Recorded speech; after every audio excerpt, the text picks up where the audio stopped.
The world of One Piece has many striking characters, but even in that diversity of personalities and abilities, there are some that stand out. Among this select group is Marshall D. Teach, also called Blackbeard. Just like Akainu, he is also one of the characters that causes the most changes in the world of One Piece. His plans have already had an impact on the Shishibukai, the Yonkou, and I believe that they will also change the world government in the future. In the first appearances of this pirate, Ada showed us that there was a relationship between Luffy and Teach. And it seems to me that Ada made this character based on Luffy, so to analyze it we need to contrast the paths of these two pirates. At first it seemed that they were polar opposites, and although without our opposites in some aspects, a little later Ada showed us that actually, in important issues, both thought in similar ways, for example on the subject of men's dreams. This has been confirmed throughout the story. Luffy and Teach are not complete opposites. In fact, their lives align in many ways, but they have different methods of achieving their goals and have a different view of what it means to be king. Teach is an outstanding character in terms of strength and endurance. He has shown intelligence and predictive ability out of the ordinary. He is certainly well informed on political and social issues. One of the characteristics he shares with Luffy is that Teach has an extensive ability to inspire the agent and gain followers. As I said, it is the methods that vary. Luffy, although not a hero, has a sincere interest in people in a bad situation to improve their lives, has a will and personality that attracts by its warmth and courage, inspires confidence in people even in situations of great despair. Teach, on the other hand, also shows an overwhelming will, but in a colder and more chaotic sense. The characters who have followed Teach seem to be interested in how far a man like him can go. They recognize that he will not be a warm leader, even if they are attracted by the gigantic ambition in his plans and because they see potential for him to fulfill them. Teach promises change, chaos and freedom. He shows a capacity for conspiracy and planning of the highest caliber. For men bored with the world's current system or hungry for treasure, Teach's vision can be very appealing, especially if they are criminals. Luffy has a knack for becoming the champion of the common man. Although he doesn't like the idea, island by island he ends up being the hero of ordinary citizens who prefer peace. Teach has a knack for being the leader of men who want a tougher world and who are willing to break the morality of the common man to get what they want. Strictly speaking, Teach is a better pirate than Luffy. The interesting thing about Teach is that he is not an infallible villain. He makes mistakes as he goes along, shows fear when in danger, is defeated and changes his plans to suit the circumstances. This makes him much more believable and, in a way, more terrifying, as it makes him similar to the protagonist and makes us go a long way. Also, his plan has been going on for many years and is not over yet, which gives Ada the freedom to continue developing the character. Teach has flexibility to become stronger and more chaotic. One thing I thought was great on Ada's part was to introduce us to Teach as a pirate similar to Luffy, only to shortly thereafter let us know that this pirate is the one Ace was hunting for killing a crewmate. As with many other examples, here Ada makes it clear that pirates are not the good guys in the story. There can be someone similar to Luffy and at the same time be a very dangerous criminal. Although we follow the development of noble pirates, piracy in One Piece can also be expressed in heinous ways, and this is important to understand that at the end of the story the world cannot stay in a system of piracy.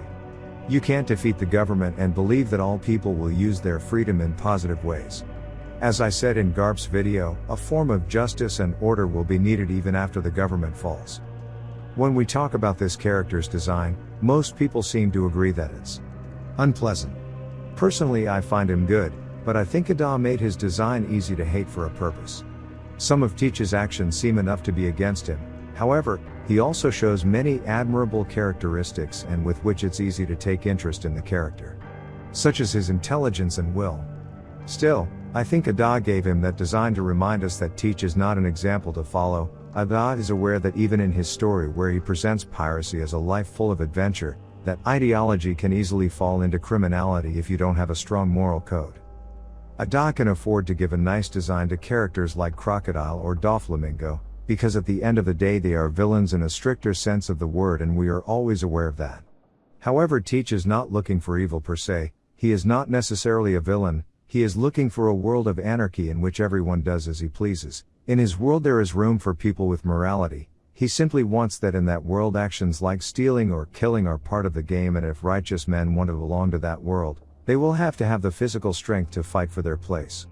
Also, I think that when Ada explains Teach's past to us, it will be even easier to identify with the character and believe that he has the right to do what he does.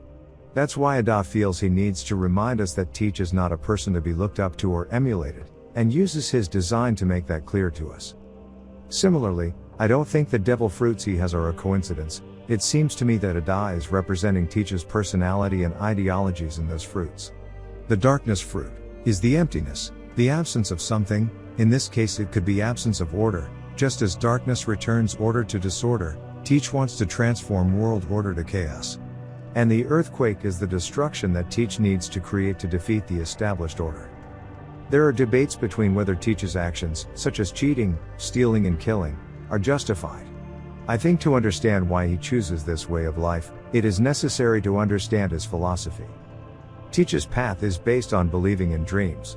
His plans are very ambitious, and although he plans every move to the best of his ability, having such a big goal requires a touch of faith.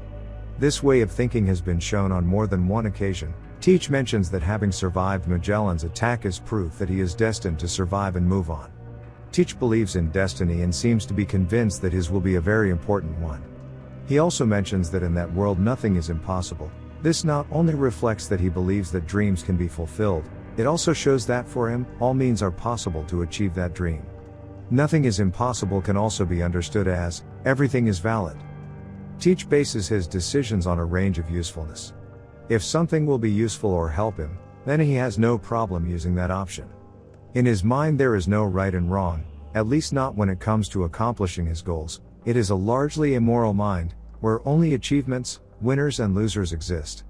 An example of this is the way he chooses his crew. As a contrast, let's first look at Luffy. Luffy chooses his crew based on personality, courage, and morals similar to his own.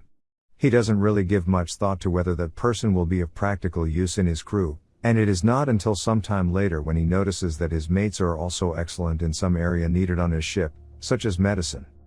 On the other hand, Teach doesn't bother to investigate what kind of morality the person has, or if their personality is akin to his. He relies entirely on the usefulness that crew member can bring.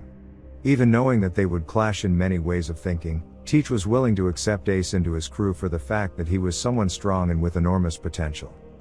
All his plans have a mechanical touch, without concern for aspects such as compassion or justice and based on effectiveness. If it is more effective for Teach to eat various devil fruits to become strong, he will take that path. This is not to say that Teach doesn't try hard. In fact, the effort he has shown for decades to achieve his goals is just as impressive as Roger's. Still, if the opportunity presents itself, Teach is willing to make plans and take shortcuts. Luffy, on the other hand, wants no advantage. He prefers the spontaneity and mystery of adventure. For Luffy, that adventure is his life's goal. Even though he still wants to achieve the title of king, in a way, Luffy is already living as the pirate king, that is to say as a man with complete freedom. While for Teach the objective is the goal, the end point is what really interests him. That's why he has no problem taking shortcuts. Being the king and creating his ideal world is the only important thing. Although, to be clear, I don't think Teach is a complete emotionless machine. In his image as a child we are shown a rather sad Teach. Besides, he does seem to have some affection for some of his crewmates. But it seems to me that at the end of the day, if it is really necessary to sacrifice them, he would do it. Luffy understands that he needs others to achieve his goals, but he does it in a way that also benefits his companions. It is a win-win relationship. Teach is looking to benefit himself and his companions are a means to that end. It seems to me that his crew is aware of that and they too are seeking their own benefit by joining Teach. Just as justice is different for each marine, piracy also varies depending on the pirate. Luffy follows extreme freedom while maintaining a moral code. Teach follows a freedom without limits of any kind, no codes, no rules. Another interesting aspect to understand Teach is through his ships. Again, first let's look at Luffy. He considers his boat as another member of his crew. In a way his boat has a soul. While Teach uses simple boats made of logs, this boat fulfills its function, to transport him, and he doesn't care that they have something like a personality of their own. At the beginning of the video I mentioned that although they both want to become king, it seems to me that they have different meanings of what a pirate king is and what freedom is. Hence why they seem so similar in some ways, but yet they simply can't agree on others. First of all, Luffy wants to be a pirate king to be the freest man in the world. He doesn't want to be bound by the rules of an institution and prefers to build his own morality and identity. Whereas Teach wants to be a pirate king to, in his own words, conquer the world. He wants to impose his ideology on the rest of the world, and even though he says that his world would be one of complete anarchy, in reality he does want to have some form of control over others. That is why he also uses a system of ranks within his crew. As has been repeated countless times in all the places where One Piece is discussed, Blackbeard represents a more realistic pirate who commits crimes and atrocities, while Luffy represents Ada's romantic vision of piracy. Teach is very necessary in this story because freedom also has its negative side, and that is what Blackbeard represents. Ada is aware that even though freedom is his favorite theme, it can be distorted into something evil. Blackbeard is a necessary evil so that pirates like Luffy or Roger look for a better solution to the problem called world government. When we look at the ideological pillars that support the world of One Piece, I think we can summarize three main currents. The absolute control of the population that him and the government use, the anarchy that Teach represents, and the freedom with morality that Roger or Luffy live.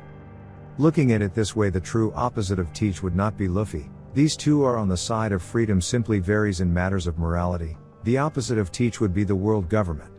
This gives me to understand that Teach possibly has his sights set on overthrowing the government. That is, he doesn't just want to be a pirate king and stay there. I think Teach already has a plan in place to defeat the government.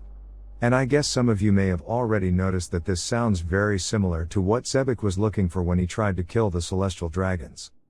Whitebeard mentions that Teach is not the D that Roger was expecting, i.e. the heir to Joy Boy's will. But I think Teach is the heir to the will of the legendary pirate Zebek. And just as Roger understood that Zebek's world would be worse than Im's and stopped him, Luffy will stop Blackbeard not only because he is a rival for the title of king, or because he is responsible for Ace's death, also because their definitions of freedom are incompatible. Blackbeard's future is very interesting. It seems to me that Ada has been building a rivalry between Shanks and Teach for a long time, and it will be very interesting to see how he develops it. What do you think about this character? Leave me your opinion in the comments.